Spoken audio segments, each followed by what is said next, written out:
Salut à tous et bienvenue pour un nouvel épisode des Superphysique Podcast. Je suis Rudy et je suis en compagnie de Fabrice. Nous sommes les fondateurs du site superphysique.org destiné aux pratiquants de musculation sans dopage et nous sommes très heureux de vous retrouver aujourd'hui. Salut Fabrice.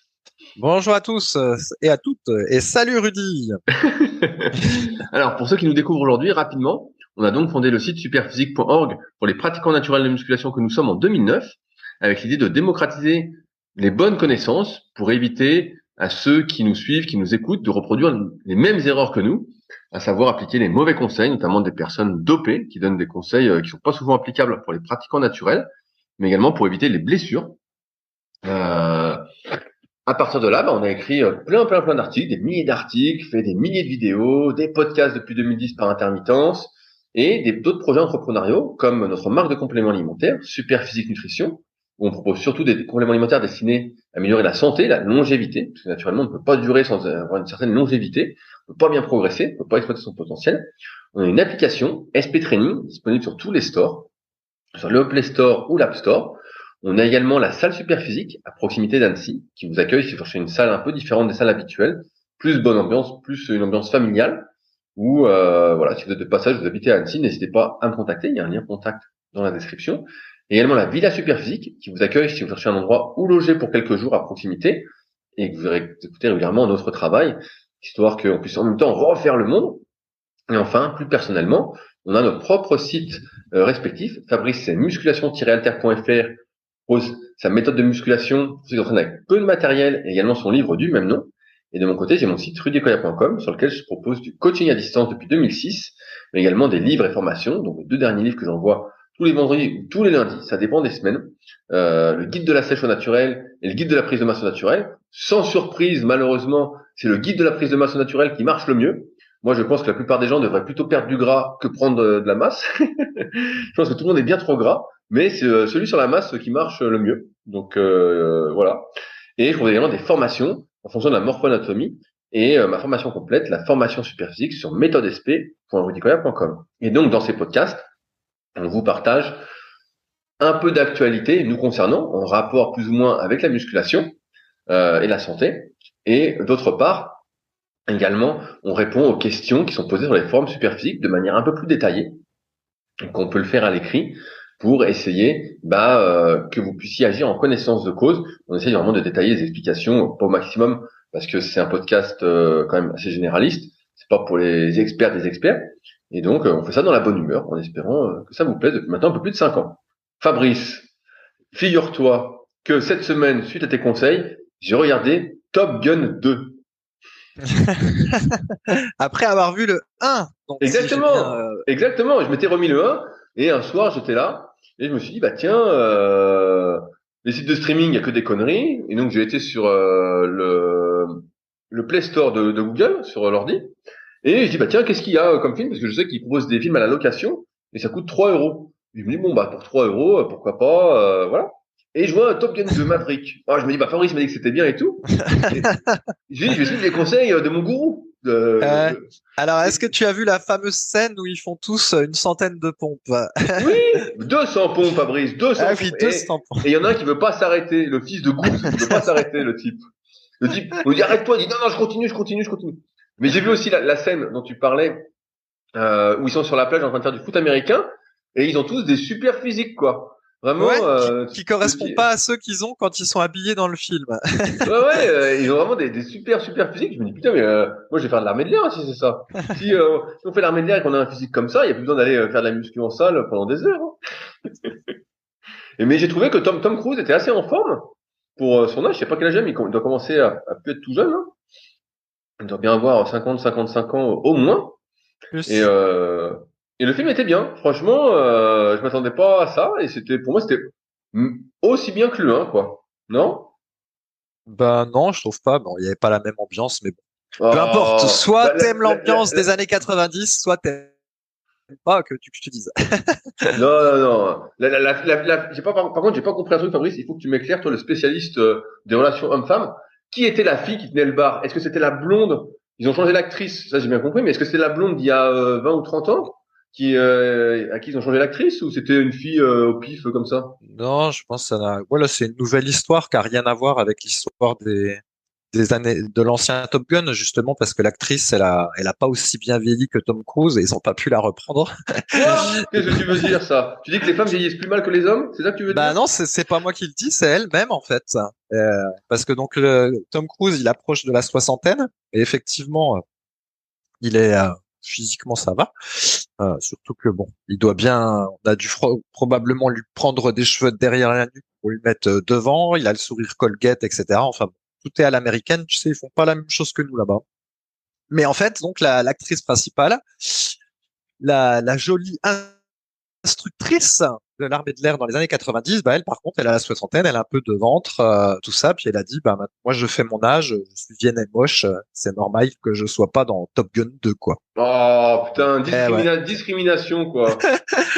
Donc c'est comme ça, donc ils en ont pris une autre et puis ils ont changé un peu l'histoire et puis voilà. Ce qu'il faut nécessairement que il y ait une histoire un petit peu de séduction, tu vois, parce que quand même, c'est l'armée Ouais, de ouais, l'air. Donc j'ai bien compris. Le mec, tout il a arrive à 60 point ans qui sait attendre. et il saute de la fenêtre pour pas que la fille le voie, quoi. Oui, ouais, c'est ça. Putain, le mec, à 60 ans, il saute de la fenêtre au moins de 6 mètres, quoi. Ça, c'est un athlète, un type Ouais, mais fonctionnel. enfin, dans le film, il est pas censé avoir cet âge-là. Mais il a quel âge dans le film? Il a 40 ans en plus, Je c'est ça? suppose, ouais, je suppose. Non, mais le film, franchement, était pas mal du tout. Et voilà. Pour une fois que tu donnes à mon conseil, je me suis dit, j'allais en parler. Alors, une autre actu. En ce moment, je suis à Bagnoles en Espagne. Je suis parti faire un stage de kayak, un centre d'entraînement. C'est là où il y avait eu les Jeux Olympiques en 92 pour l'aviron sur le bassin, sur le plan d'eau. Et donc, avec les copains, bah, on est parti à Bagnoles. Et je suis fortement surpris parce que bon, bah, pour 6 euros par jour, on a accès au centre d'entraînement. Et donc, je m'attendais à un centre d'entraînement. Bah voilà, il y a un petit lac privé pour s'entraîner. Il y a une petite salle de muscu et puis voilà. Et en fait, bah, c'est assez incroyable. Ils appellent ça le club de natation de Bagnoles. Donc, pour ceux qui veulent regarder, c'est Banyoles. Et rien que quand on entre, il y a une salle de muscu extérieure, un peu comme à Venice Beach, mais en plus grand. Donc, pour ceux qui ont la référence, énorme. Ensuite, il y a une piscine couverte, une 25 mètres. Donc, bon, voilà, c'est pas une grande, mais quand même, avec 8 couloirs. Donc, il y a le plan d'eau. Il y a les gens de l'aviron qui s'entraînent. Il y a au moins, je sais pas, 200 avirons. Il y a un club de kayak. Donc, pareil, il y a, je sais pas, au moins 100 kayaks faciles. On continue. Donc, vestiaire, tout ça, sauna, hammam. Ensuite, il y a encore une salle de muscu, une autre piscine, des terrains de tennis et un terrain de foot salle qui est dehors pour jouer à 5 contre 5. Et le truc est énorme et ça coûte 6 euros par jour. Et donc, pour 6 euros par jour, tu as accès à tout de tout, quoi. En fait, tu peux passer ta journée là-bas à faire du sport, à te reposer. Et j'ai trouvé que c'était assez incroyable parce que pour 6 euros par jour en France, je crois que c'est le prix d'entrée à la piscine, 6 euros. Je sais pas si t'as été à la piscine dernièrement. Mais c'est 6 euros là, pour entrer à la piscine, quelque chose comme ça. Pour aller en salle de muscu, bah, c'est au moins c'est 10 balles la séance. À du bol, sinon c'est 20 balles parce que t'es pas inscrit. Tu veux aller jouer au tennis, bah faut que tu payes la location. Là, on te prête même les raquettes. Tu te dis, mais c'est incroyable. Vraiment, c'est incroyable pour 6 euros par jour. Et c'est pas très loin de la frontière pour ceux qui sont dans le sud vers Perpignan et plus à gauche. C'est à peine à 1 heure de la frontière, quoi. Et bah il fait en plus super chaud. Donc là aujourd'hui, je pense qu'il faisait 23-24 degrés là ce matin quand on s'est entraîné. Donc c'est assez incroyable pour 6 euros par jour, un tel niveau de service qu'on ne trouve pas malheureusement en France, quoi. Et il y a plein de gens qui s'entraînent, hein. Ça s'entraîne, ça s'entraîne. Aujourd'hui c'est férié. Au moment où on fait le podcast, on est le 1er novembre. Et ils nous ont dit, bah voilà, le club est quand même ouvert le matin, donc c'est fermé cet après-midi. Mais incroyable, quoi. Vraiment, il y avait plein de gens sur l'eau qui s'entraînaient, des jeunes, des plus vieux, aviron, kayak, les salles de muscu dehors, ouais. Vraiment la folie, quoi, la folie. Et c'est vrai que pour l'instant, alors c'est peut-être la ville qui veut ça, mais j'ai pas vu beaucoup de gros. J'ai pas vu beaucoup de gros. J'ai vu surtout des gens minces, quoi, de tout âge, quoi. Donc, voilà. Ah ouais. Ouais, mais en fait, moi, je suis déjà allé plein de fois en Espagne, Rudy. Effectivement, le coût de la vie d'une manière générale est un peu moins cher, et donc, et il y a aussi des très bonnes infrastructures sportives.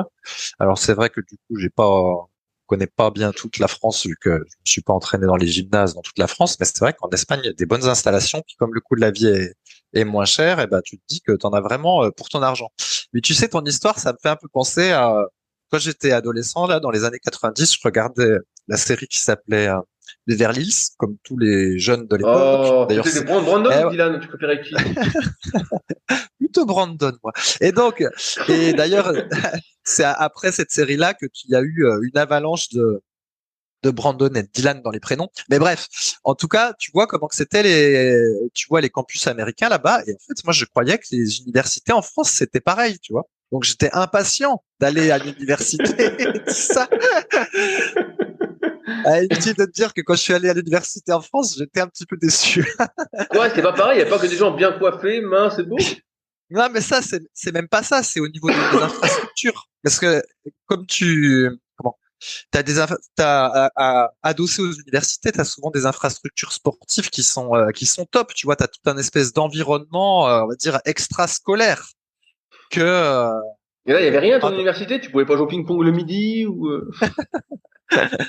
en gros, t'as à peu près une bibliothèque, quoi. Puis c'était tout ce qu'il y avait en fait.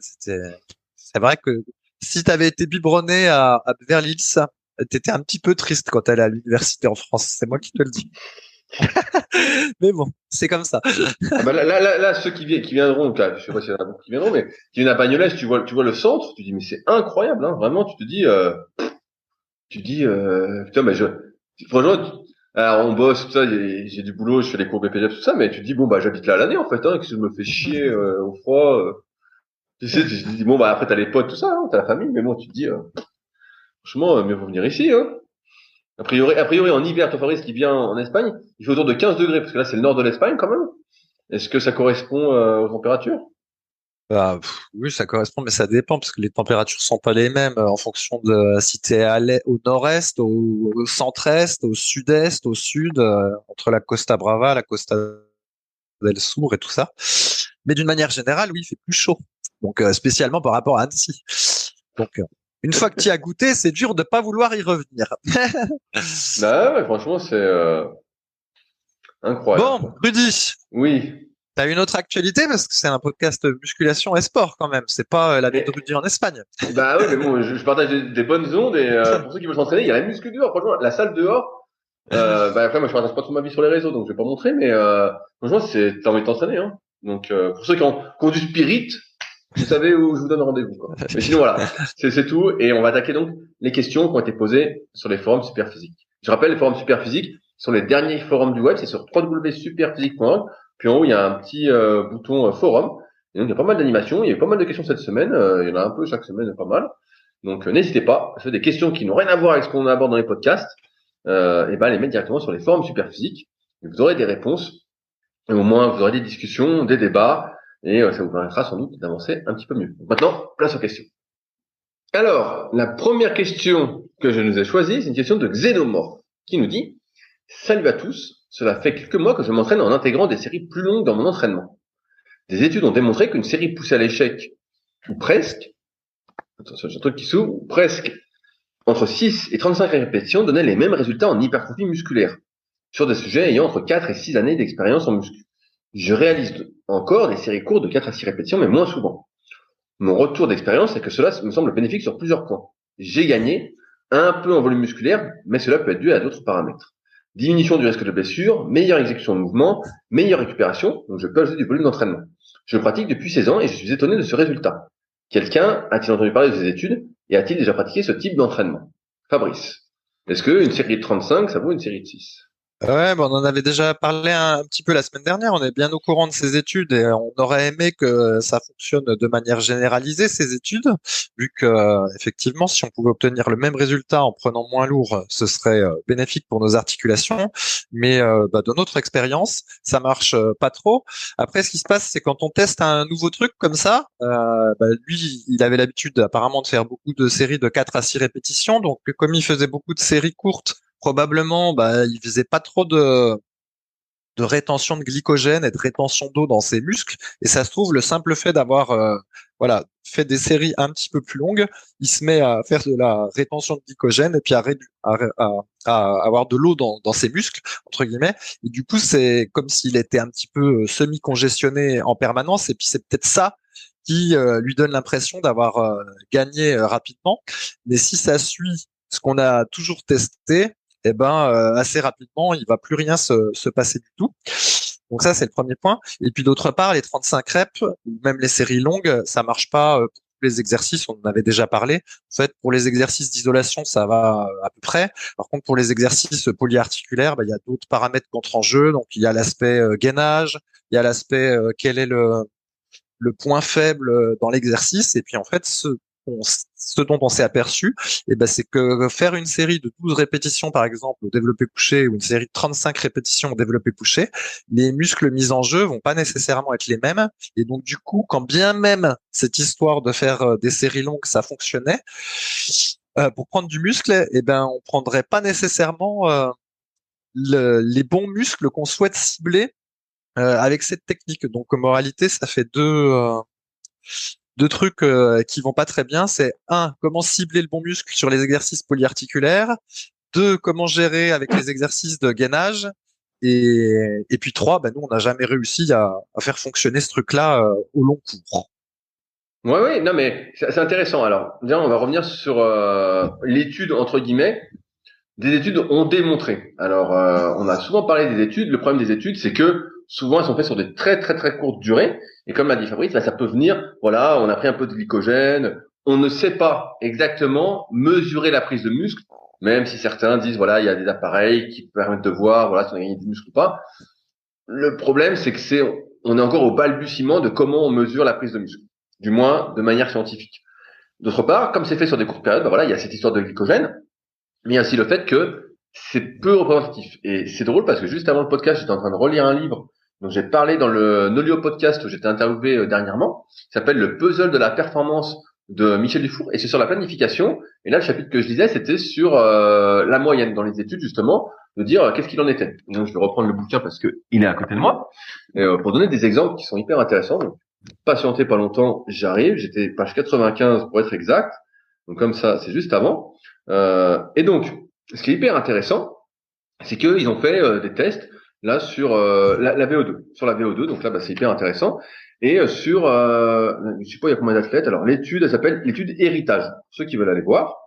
Et donc ils ont fait faire un entraînement à 480 sédentaires. Alors j'explique, je lis. L'étude héritage s'est intéressée à la réponse de 480 sédentaires au même programme d'entraînement. Le programme s'est allé sur 20 semaines à raison de 3 séances hebdomadaires de pédalage sur ergocycle. La durée initiale de pédalage fixée à 30 minutes, à 55% de la VO2 max, progressait jusqu'à 50 minutes à 75% de la VO2 max. Les résultats montrent clairement la variabilité de pénétrance de la charge. Et donc, il y a un tableau qui est fait après et qui montre que, il y a 2% des gens dans l'étude qui ont progressé de 0% en VO2. 0%. Par contre, il y a 1% qui a progressé de plus de 42% en VO2 max. Donc, ce qui est énorme. Il y a 3% qui a progressé de 33 à 42%. Il y a 16% qui a progressé de 0 à 8. 8 à 10. Il y a 38%, donc un tiers des gens qui ont progressé de 8 à 17. Un autre tiers de 17 à 24. Bref, là où je veux en venir, c'est que la variabilité de la réponse à l'entraînement, en fait, est assez importante en fonction des individus. Et que quand une étude dit voilà ce que ça a montré, en fait c'est une moyenne. Et ça se trouve, je ne sais pas combien il y avait de personnes dans l'étude, mais ça se trouve il y avait sur 30 personnes, t'en as 10 pour qui ils n'ont rien passé, ils ont peut-être perdu du muscle. Et puis t'en as 10 qui ont gagné vraiment beaucoup, beaucoup, beaucoup. Et puis 10 qui ont gagné un petit peu. Et ensuite on fait la moyenne, on dit bah voilà ça a bien fonctionné. Sauf qu'il y a tellement de variabilité entre les individus que quand on va dans les extrêmes, là comparer une série de 6 à 35 pour moi c'est de l'extrême. Et en fait, on fait une moyenne qui n'est pas vraiment représentative de la réalité de ce qui se passe sur le terrain. Sur le terrain, nous, ce qu'on a remarqué, c'est qu'effectivement, en fonction des exercices, il fallait faire des séries plus ou moins longues qu'en un pratiquant naturel. Fabrice a donné l'exemple du développé couché. En fait, quand on cherche à développer un muscle, on va choisir un exercice qui nous correspond d'un point de vue morpho-anatomique, CF tome 1 et tome 2 de la méthode Superphysique, en fonction de nos longueurs osseuses, de nos longueurs musculaires, de nos antécédents, et peut-être même de nos blessures. On va chercher au maximum quelque chose qui nous correspond et qui va susciter le bon muscle. Donc, par exemple, je fais un développé couché en 12 répétitions, pour reprendre notre exemple. Le point faible dans ce mouvement, ça peut être les pectoraux. Parce que on est fait pour le développé couché, tout va bien, on a une grosse cage, et on a les pectoraux très longs, très larges, voilà. Par contre, si on fait une série de 35 répétitions, ou de 50 répétitions, il y a fort à parier que le recrutement musculaire soit altéré. C'est-à-dire qu'au lieu que ce soit les pectoraux qui sont le muscle le plus sollicité durant cet exercice en série de 12, ça va sans doute être les triceps. on va avoir de plus en plus de mal au fur et à mesure de la série à tendre le bras, à réaliser une extension de coude. Et ça, et ben en fait, l'exercice va surtout servir à améliorer, comme on parlait la semaine dernière, il y a 2 semaines, l'endurance de force au niveau des triceps. Et donc là, on n'est plus du tout dans une série longue pour les pectoraux, on est dans une série longue surtout pour le travail des triceps. Parce que ce recrutement musculaire, il est altéré donc par le nombre de répétitions, par la vitesse d'exécution, par la technique qu'on va utiliser, par notre état de fatigue, par le matériel. Il suffit de faire un développé couché sur un banc assez large ou un banc assez étroit, un banc plus ou moins haut. C'est pour ça qu'on n'est pas trop contre le fait de changer régulièrement de matos. Et tout ça, ça va altérer énormément le recrutement musculaire. C'est pour ça qu'on n'aime pas du tout non plus les études qu'on appelle EMG, où on mesure pardon, l'activité électrique du muscle. Parce qu'encore une fois, c'est des moyennes. Et les moyennes, en fait, elles sont faites, ça brouille le truc. Parce qu'on voit bien, et moi pour avoir coaché des milliers de personnes, on voit bien qu'il y a des grosses différences de réponse entre les individus. Il y en a, et vous le voyez aussi à la salle, qui s'entraînent en salle, il y en a qui font, on a l'impression qu'ils font n'importe quoi, ils vont comme des ballons, et d'autres qui font tout bien, tout bien, tout bien, et souvent, certains se marrent en disant, ah, vous avez vu, il fait tout bien, ça marche pas du tout, il ferait mieux de manger, pousser, dormir, et puis ça marcherait. Mais pas du tout, parce que si tu fais ça quand t'es pas doué, bah, il se passe absolument rien. Et donc, là où je veux en venir, c'est qu'effectivement, après, notre expérience, c'est plutôt de dire que entre 6 et 20 répétitions, en fonction des exercices, on est plutôt dans le juste. Si on fait des séries plus longues, bah, je renvoie au podcast qu'on a fait les 2 dernières semaines, on en a beaucoup parlé. Et que si on fait moins de 6 répétitions, bah là on est plus un travail de force max. Et là, on sait très bien que les progrès qu'on fait sous la barre sont moins corrélés à la prise de muscle. Là, il n'y a pas trop de débat. Ensuite, sur la deuxième partie de son message, diminution des risques de blessures, meilleure exécution de mouvement, meilleure récupération. Bah oui, ça on est tous d'accord que c'était un débat qu'on avait au début des années 2000. On est d'accord que quand on met moins lourd, bah c'est plus facile d'avoir une bonne exécution. Bah donc les risques de blessures, c'est moins traumatisant, donc diminution des risques de blessures. Seulement si on fait des exercices encore une fois adaptés à sa morphoanatomie et à sa mobilité, à sa capacité de mouvement, et meilleure récupération, bah oui parce que c'est moins traumatisant aussi bien pour entre guillemets les articulations, les tendons, les ligaments, mais aussi pour nos muscles. Donc c'est pour ça que si on fait, je prends un exemple qui n'a rien à voir mais qui va parler, si on fait de la course à pied, qu'on court doucement tous les jours, bah, on peut courir doucement tous les jours. Maintenant, si on fait des sprints, on va pas faire des sprints à 100% tous les jours. Et c'est le dernier point où je voulais revenir, c'est que une série poussée à l'échec qui dit, ou presque, entre 6 et 35 répétitions, donnait les mêmes résultats en hypertrophie musculaire, on en a régulièrement parlé. Aller à l'échec, aujourd'hui, il y a très peu de personnes qui savent à quoi ça correspond.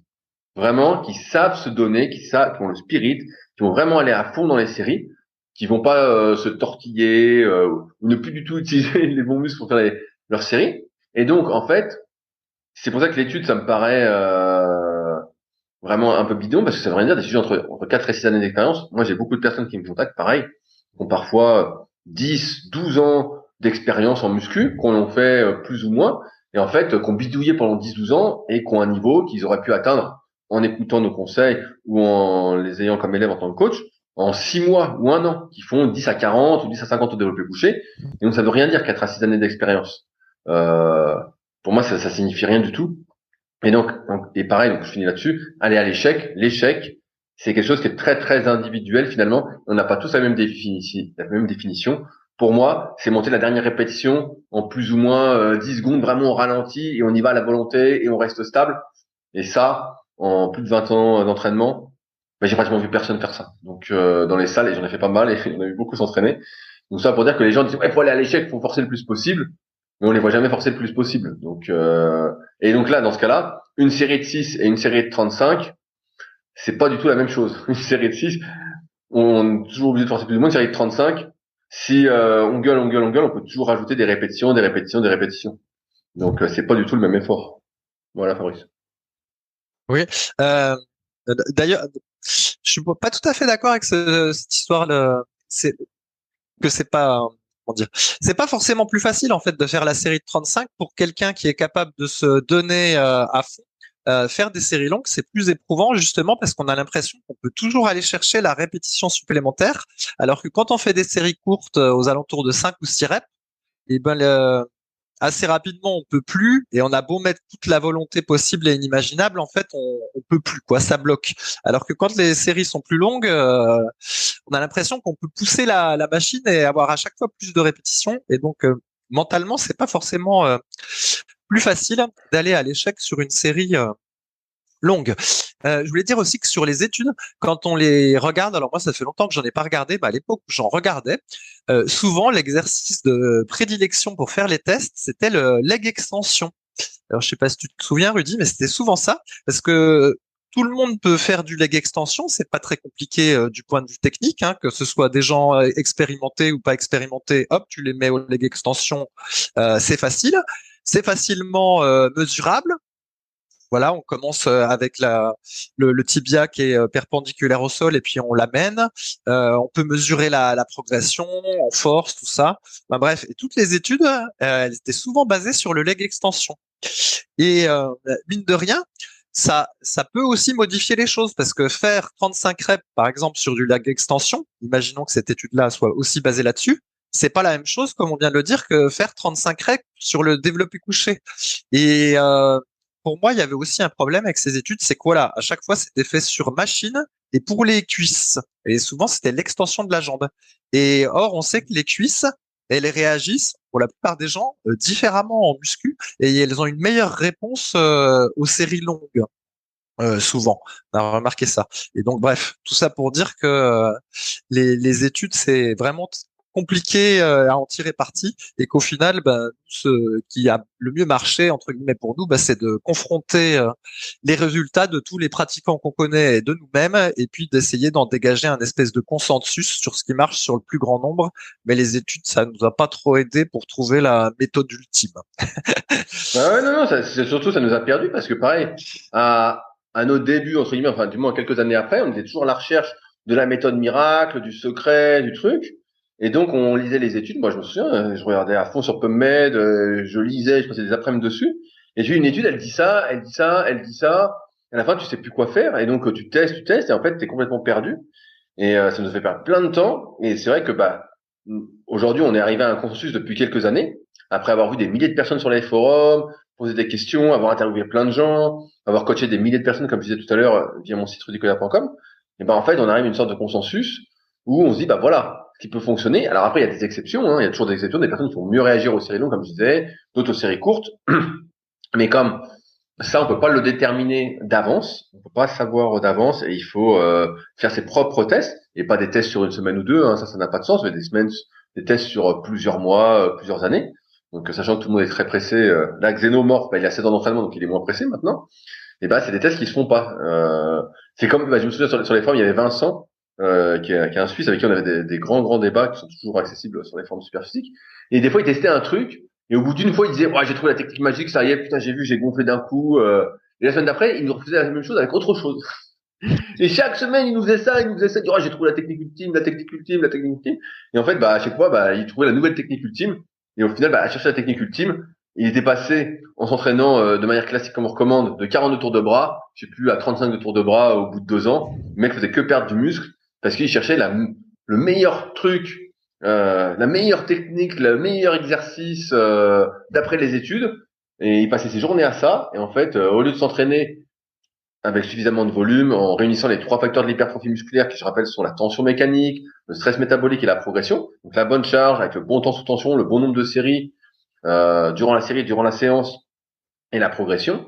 Eh bien, il cherchait le meilleur truc. C'est pour ça que souvent quand on dit c'est basé sur la science, bah, moi je me dis tu ferais mieux de passer plus de temps en salle, mon gars. Tu ferais mieux de passer plus de temps à t'entraîner parce que tu verrais que souvent les études, la théorie, c'est différent de la pratique. De la pratique. Et en pratique, bah, c'est pas du tout comme ça que ça se passe. Et encore une fois, après, chacun peut expliquer les choses. Tout peut s'expliquer, mais après, en pratique, bah, la pratique parle et on voit bien ce qui se passe. Donc voilà. Évite au final les séries de 35 répétitions, surtout si ton objectif c'est de prendre du muscle. Sinon, pour la diminution du risque de blessure, une meilleure récup, une meilleure endurance de force, là, ça peut avoir du sens. Ouais, sauf pour les élévations latérales où on est adepte de faire beaucoup de répétitions. D'ailleurs, ça me fait penser, Rudy, donc maintenant que je vais un peu plus de temps en temps sur la chaîne, notre chaîne YouTube, et que je regarde les commentaires qui sont postés. Alors, s'il y en a un qui se fait régulièrement défoncer, c'est bien Alan avec ses vidéos de dos qui avaient été postées pour illustrer une de ses séances d'entraînement. Donc, si tu te souviens, il a une vidéo où il fait une quarantaine de tractions prises très larges, partielles, Alors celle-là, il se fait chambrer systématiquement. Et il en a aussi une autre où il fait, je crois, une douzaine de répétitions de rowing yachts, un peu triché, puis avec une faible amplitude. Et je crois qu'il en fait une douzaine à 125 kilos. Et c'est pareil, il se fait défoncer en commentaire. Et Avec à chaque le fois. gars a 2 fois plus de dos, voire 3 fois plus que la plupart des gens qui critiquent, quoi. Hein, ils n'auront jamais ce dos. Non, mais c'est ça qui est fou. Et Alan, bah, on lui fait une petite pub. Alan, il a la salle Barbell Union à Grenoble, pour ceux qui veulent aller voir, qui est une super salle d'entraînement vraiment typée muscu pour ceux qui s'entraînent. Et c'est vrai que souvent, bah, en fait, c'est ça, c'est qu'en théorie, on dit voilà, faut faire un bon mouvement. J'ai une bonne nouvelle pour toi, Fabrice, après le podcast. Voilà. Et donc, ouais, souvent les gens ils disent voilà, faut faire la technique d'exécution parfaite, c'est comme ça qu'il faut faire. Et dès que ça sort du cadre, ils disent ouais, mais sauf que la technique d'exécution parfaite elle est différente encore une fois en fonction de chaque individu. Alors il y a des prérequis bien évidemment, avoir un bon gainage, tout ça, mais sur le reste, l'amplitude par exemple, en fonction de la morphoanatomie, de monter plus ou moins aux tractions, ça va pas faire la même chose. Plus je monte haut, plus j'ai de flexion de coude, plus j'ai de biceps qui font. Plus les biceps vont travailler au détriment du dos et donc c'est pas forcément bon. Et donc Alan, lui, pour travailler les dorsaux au maximum, notamment la portion externe qui est responsable de la largeur, bah lui, qu'est-ce qu'il faisait? Il fallait qu'il monte à peu près, je crois, jusqu'au front de mémoire ou la tête. J'ai plus la vidéo exactement en tête, mais je sens que c'était partiel. Et donc ça lui donnait du dos et donc un super dos comme on peut voir sur la vidéo. Et c'est pour ça que il faut plutôt se poser la question de le gars à ce dos-là, en faisant ça, c'est un type naturel en plus, donc en plus un type de super physique, donc c'est pas, on va dire c'est quand même un type qui réfléchit à son entraînement, qui dit comment ça se passe tout ça. On devrait plutôt poser la question de pourquoi tu fais ça comme ça? Tu vois que tu as un bon dos, est-ce que tu peux m'expliquer? Plutôt que de critiquer parce que c'est pas la forme d'exécution parfaite. Non, non. La forme d'exécution parfaite que certains enseignent, les gugus qui enseignent ça, c'est des gars qui s'entraînent pas. Voilà, ou c'est des gars qui se dopent et qui gonflent à vue d'œil. Je rappelle que sur des études, là, sur 6 semaines, on avait montré dans le guide de la musculation au naturel, sur 6 semaines, eh ben, on prend plus de muscles en prenant des produits. Alors, c'est la loi de la moyenne, encore une fois, donc pour la critique, comme on disait. Mais, en moyenne, les gens prennent plus de muscles en prenant des produits dopants sans s'entraîner sur 6 semaines que les gens qui s'entraînent sans produits dopants. Donc après, voilà, chacun est différent, tout ça, mais ça montre quand même une certaine magie. Donc, voilà, c'est complètement différent, quoi. Oui, et en Faut... fait, je citais ça, c'est parce que souvent, on dit qu'il faut faire les mouvements avec la plus grande amplitude d'exécution possible, mais bah non, pas nécessairement. Et au fil du temps, particulièrement quand on devient confirmé, eh ben, il faut mieux travailler les mouvements polyarticulaires dans la bonne amplitude qui nous convient. Parce que quand on met trop lourd sur une trop grosse amplitude, et ben en fait on se bousille de partout, puis c'est pas forcément le plus efficace. Alors que pourtant, en général, les études elles disent qu'il faut avoir la plus grande amplitude possible et éviter le travail partiel, parce que si tu fais un exercice de manière partielle, et ben ton muscle va se développer partiellement. Voilà. Toi, t'auras juste le bout du bas du biceps. Voilà, on entend souvent cette phrase-là, alors que ben non, en réalité. Il y en a qui font des amplitudes partielles et puis qui sont très balèzes. Mais évidemment, parce que, encore une fois, l'amplitude, c'est l'amplitude qui nous intéresse pour solliciter le bon muscle. Et Jean Texier, il en avait parlé dans le tome 1 du guide pratique du bodybuilding, je me souviens, il comparait l'amplitude des tractions prises larges partielles, parce que lui c'est ce qu'il recommandait en plus à l'époque, à celle du pullover, parce que pendant des années, le pullover, notamment à la machine, avait une amplitude de, je sais plus, je crois 244 degrés de mémoire, et c'était censé donner plus de grandeur sale que notamment de portion externe, que les tractions prises larges. Et Jean Texier disait, bah voilà, une hérésie. Vous voyez bien que quand on fait des tractions prises larges, ça développe beaucoup plus facilement la portion externe du dos, donc peut-être moins d'autres portions du dos, d'autres muscles, comme la longue portion des triceps, qui sont fortement sollicités quand on fait du pullover. Et il disait, bah voilà, je sais plus combien il y a d'amplitude de traction prises larges, mais il y avait presque rien. Et je me souviens, il montrait ça dans le tome 1, donc c'est édition JBENA, pour ceux qui veulent voir, c'est JIBENA. Ils sont encore trouvables si on contacte les éditions JBENA, ils peuvent les envoyer. Et donc dedans, ils montraient l'aberration du truc parce que encore une fois, ce qu'on veut, c'est solliciter le bon faisceau ou le bon muscle par rapport à ses points forts, points faibles, pour le développer. Et c'est pas plus j'ai d'amplitude, parce que plus j'ai d'amplitude, plus il y a de muscles qui participent, et plus il est possible, encore une fois en fonction de soi, que ça sollicite plus certains muscles qu'on ne souhaite pas développer par la pratique de cet exercice-là. Comme par exemple, ça pourrait être les biceps, parce qu'on nous a dit qu'il fallait monter jusqu'à toucher les clavicules à la barre aux tractions. bah oui, c'est sûr que c'est plus complet entre guillemets, mais ce qui est plus complet, c'est moins spécifique. Et donc, bah, il y a de fortes probabilités, pour la plupart des gens, que ça développe de notre expérience beaucoup moins la portion externe du grand dorsal, mais peut-être plus, vu qu'on va tirer des coudes plus bas, la portion basse du grand dorsal. Et donc, bah, c'est pas les mêmes résultats, c'est pas la même chose. Et c'est pour ça qu'il faut agir en connaissance de cause. Et encore une fois, comme je dis souvent, s'analyser quand on a déjà quelques mois, quelques années d'expérience, on a déjà un petit niveau en musculation, et réfléchir plutôt que d'essayer d'appliquer ou d'être à la recherche du conseil magique. Non, c'est simple, le conseil magique, il n'est pas compliqué. Il faut s'entraîner avec le spirit. On va commencer par là. Est-ce qu'on peut passer à une autre question, Fabrice? Passons. Alors, une question de Maxime 1405. Alors là, on est des spécialistes de cette question parce que ça nous est arrivé des centaines de fois. Oula. Surtout pour Fabrice, le grand voyageur. Alors Maxime qui nous dit: bonjour, je sollicite votre aide car j'ai fait une semaine sans séance. Cela fait maintenant 2 semaines que j'ai repris et depuis, j'ai eu une perte de performance assez considérable sur les pectoraux, mais pas sur les autres muscles. Je ne comprends pas pourquoi. Avant, je faisais 4 séries de 10 à 40 kg de développé couché avec halter. Par la suite de ces vacances, je suis redescendu à 38 kg pour travailler avec une meilleure amplitude. À la suite de cette semaine de repos et 2 semaines de reprise, je galère. Je ne fais plus que 2 x 9 à 38 kg et 2 x 8 à 38 kg. Et ne parlons pas du développé incliné. Auriez-vous une idée, car c'est assez frustrant? Est-ce que je redescends en charge ou je persiste à 38 kg? Fabrice, qu'est-ce qui s'est passé? Ouais. Déjà, c'est une bonne perf ce qu'il dit qu'il fait. Après, faudrait voir effectivement comment l'exercice est réalisé, mais 4 séries de 10 répétitions à 40, avec des haltères de 40 kilos, si c'est pas un mouvement lilliputien, c'est une bonne perf. Normalement, il est censé avoir des bons pecs et tout ça, notre interlocuteur. Et Bien donc oui, sûr. bah, ce qu'on a constaté, c'est qu'effectivement, dès lors qu'on arrêtait de s'entraîner, eh ben, on perdait de la force, Ah, mais une semaine, particulièrement, Fabrice, c'est pas beaucoup, on peut pas s'arrêter une semaine alors. eh ben, particulièrement au niveau des pectoraux. Et donc j'ai déjà dit plein de fois, ça varie selon les gens, hein. Moi, j'avais remarqué une semaine d'arrêt, eh ben, ça veut dire qu'il faut 2 semaines pour pour se retrouver au même point qu'on était avant la semaine d'arrêt. Donc, si on était dans une dynamique de cycle de progression, hein, c'est ce qu'on recommande.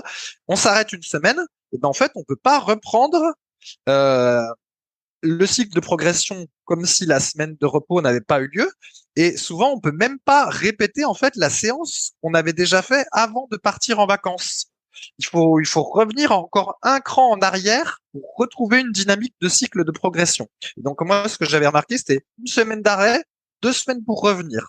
2 semaines d'arrêt, là, ça dépend des gens, mais ça peut être 3 ou 4 semaines pour revenir. Et en fait, un mois d'arrêt, eh ben, il fallait 2 mois pour revenir. Et donc, à chaque fois, eh ben, on s'aperçoit que un arrêt, en fait, ça coûte très cher en termes de progression parce que, en fait, on perd et le temps arrêté, plus après le double pour revenir au point de départ. En tout cas, moi, c'est ce que j'avais constaté sur moi. Et c'est effectivement particulièrement vrai pour tous les mouvements de développer. Cela, ça peut être encore pire que ce que je décris. Et c'est assez frustrant. On a constaté qu'il fallait manger plus pendant qu'on s'arrêtait pour limiter un peu les dégâts, essayer de faire des pompes ou des trucs comme ça. Mais oui, on a tous constaté ça. Les développés, ça a du mal à repartir après un arrêt. Et du coup, ça laisse d'ailleurs à penser qu'il y a une partie skill, partie habileté, ou voilà qu'on appellerait ça coordination intermusculaire, coordination intramusculaire, sur les mouvements de développé qui doit être plus importante qu'on le croit, parce qu'on s'imagine que c'est pas si technique ces mouvements-là, mais probablement ça doit l'être, parce que sinon on s'explique pas pourquoi il y aurait une perte d'autant dès qu'on s'arrête un petit peu. Je sais pas. Ouais, non, mais je pense que ta théorie est vraie parce que c'est vrai que quand on commence l'entraînement, les premiers schémas qu'on apprenait en BE, parce que maintenant en BP, je crois qu'ils voient plus tout ça. Je leur fais le schéma quand même qu'on apprend comment faire un programme. Mais dans les bouquins, par exemple, dans le manuel d'entraînement de Weineck, un des premiers trucs qu'il avait repris sur ton site Smart Weight Training à l'époque, c'est que les premières adaptations quand on s'entraîne, c'est des adaptations nerveuses. C'est-à-dire qu'on va apprendre à coordonner nos muscles ensemble, on va apprendre à coordonner nos fibres entre elles, on va apprendre à envoyer de l'influx plus ou moins important par rapport à la charge, à envoyer le bon influx. C'est la première chose qui se passe. C'est pour ça que quand on fait un exercice au début, ben on progresse normalement plutôt rapidement en force. Et après, ça se calme. Et après, l'exercice devient plus musculaire si on respecte les 3 facteurs de l'hypertrophie dont j'ai parlé tout à l'heure.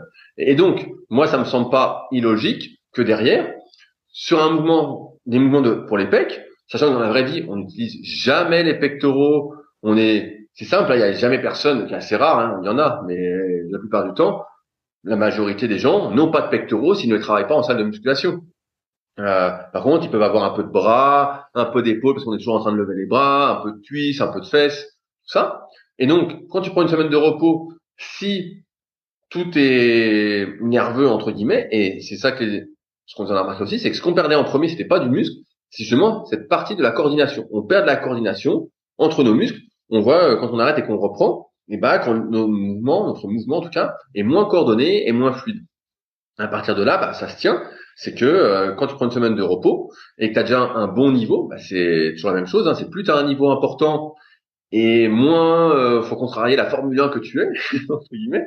Quand tu débutes, tu as plus de marge, voilà, mais plus tu as un niveau avancé, si tu fais 90 à 40, ce qui est un très bon niveau au découché avec halter, et plus il faut être minutieux pour continuer à progresser. Dès que tu prends une semaine de récup, entre guillemets, tu payes ça par moins de coordination, tu perds nerveusement. Alors certains se marrent toujours en disant non, je comprends pas, moi ça fait pas ça.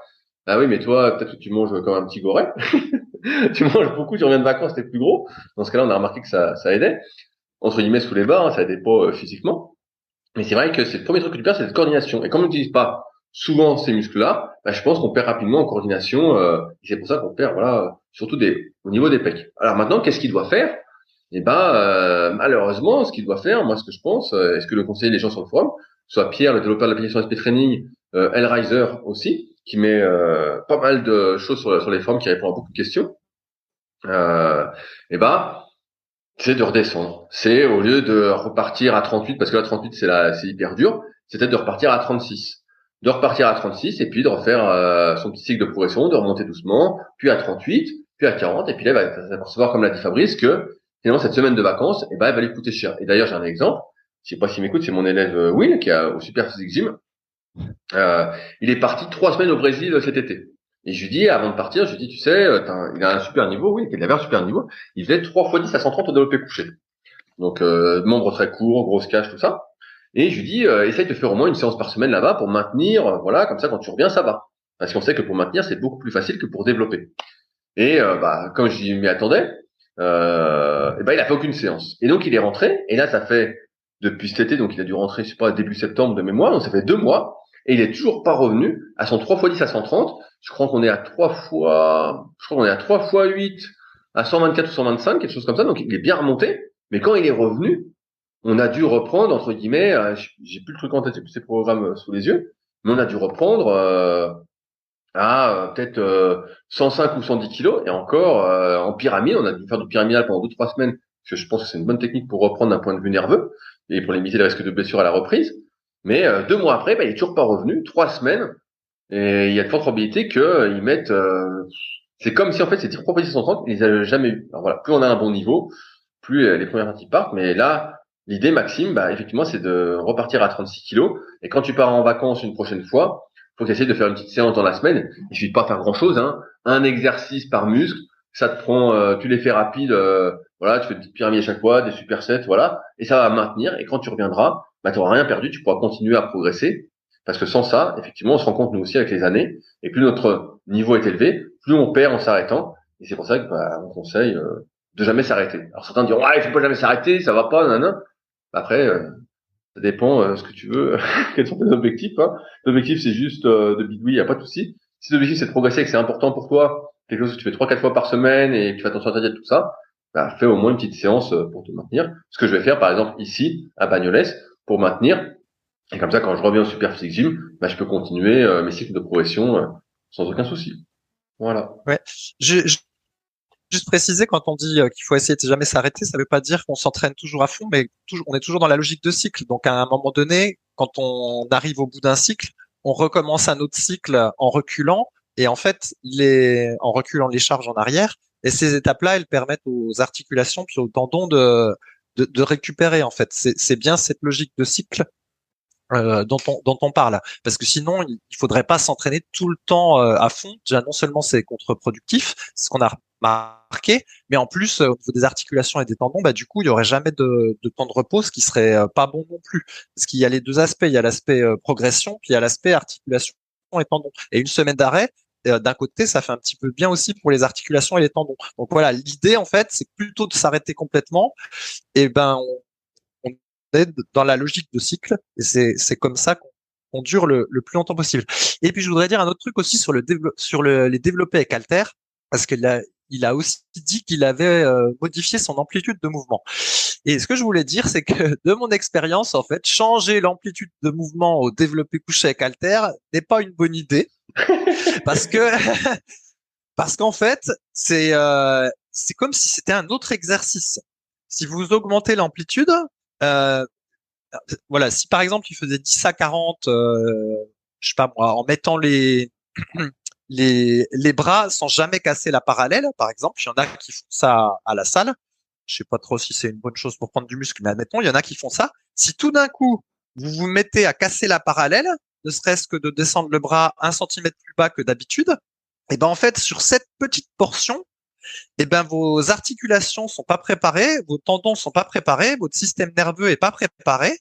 Et en fait, si vous voulez changer d'amplitude comme ça, il va falloir réduire le poids bien plus que de passer de 40 à 38 en 38, fait. bah ouais. Ouais, faut descendre beaucoup plus, peut-être même à 30 en fait, pour reconstruire de la force, repréparer ses articulations et ses tendons à cette nouvelle amplitude. Et c'est peut-être aussi ça qui le perturbe, parce qu'à la fois il s'est arrêté et en plus il s'est mis à augmenter l'amplitude. Donc voilà, quand on modifie l'amplitude au développé couché avec halter ou à tous les exercices avec halter, faut faire gaffe, ça change le mouvement, c'est plus le même. Hein. Les articulations, les tendons sont pas prêts, donc il faut tout recommencer un cycle en fait. Je sais Bien, pas bien ce que sûr, tu non, penses, non, Rudy, mais mais tu as raison. Non, c'est mais comme si on changeait d'exercice en fait, ouais, pour bah, voilà, caricaturer. en exagérant, c'est presque comme son champ d'exercice, et c'est vrai que quelques centimètres d'amplitude en plus ou en moins, ça change tout. Il suffit de le voir au squat. Si tu descends plus ou moins, on en parlait la semaine dernière, bah c'est pas, tu mets pas les mêmes charges quand tu casses. Si tu descends cul au sol ou tu t'arrêtes à la parallèle, tu mets pas les mêmes charges. Au développé couché, si tu touches les pecs, tu touches pas les pecs, tu mets pas la même charge. Autre action, on en parlait juste avant. Si tu montes jusqu'au front, bah tu fais beaucoup plus de reps que si tu passes le menton à chaque fois. Donc c'est pour ça qu'on est pour le fait d'avoir des repères d'amplitude, ce qui est difficile à avoir quand même au développé couché avec haltère. Moi, je conseille de descendre assez serré, main en semi-pronation et de toucher les pecs à chaque répétition. Ça, il y a un repère. Mais c'est vrai que si on n'a pas de repère d'amplitude, bah, c'est hyper dur de savoir qu'on fait le même mouvement à chaque fois. Et donc, possiblement, on fait pas le même mouvement à chaque fois, comme dit Fabrice. Et donc, c'est beaucoup plus difficile de progresser. Et là, d'autant plus pour notre compatriote Maxime. Voilà. Voilà. Fabrice, nous arrivons au bout de l'épisode. Malheureusement, c'est encore passé beaucoup trop vite. On a pu faire que 2 questions. Faut dire qu'on adore tellement parler de muscu que bon, bah, ça va trop vite. C'est ça qu'on est passionné. Si vous avez des questions par rapport à ce qu'on a dit, n'hésitez pas à utiliser l'espace commentaire sur YouTube ou sur SoundCloud. On se fera un plaisir de préciser nos pensées si elles n'ont pas été claires dans le prochain épisode. Si vous avez des questions qui n'ont rien à voir, donc les forums Super Physique, je vous ai expliqué. Si vous souhaitez nous aider et nous mettre quelques petits commentaires, comme Flav. D'ailleurs, j'ai vu que Flav nous avait laissé un petit commentaire sur Apple Podcast et j'ai vu que Gwen nous avait laissé un petit message sur le forum. Donc des anciens de Smart Weight Training, ça nous fait plaisir d'avoir des nouvelles. Donc merci d'avance à ceux qui laisseront des petites notes sur les applications de podcast, sur Apple ou Spotify, un petit 5 étoiles sur 5, un petit commentaire encourageant. Ça fait toujours plaisir, voilà, ça donne des bonnes ondes, comme on essaye de le faire chaque semaine. Et puis sur ce, de toute façon, on se retrouve la semaine prochaine pour un nouvel épisode, dans la bonne humeur. Salut à tous. Salut à tous et la semaine prochaine, tu nous fais l'intro en espagnol, Rudy? Pas du tout, mais je peux la faire en anglais. En anglais, je peux me débrouiller, je pense. Ah, meilleur que je pensais en anglais. Allez, salut!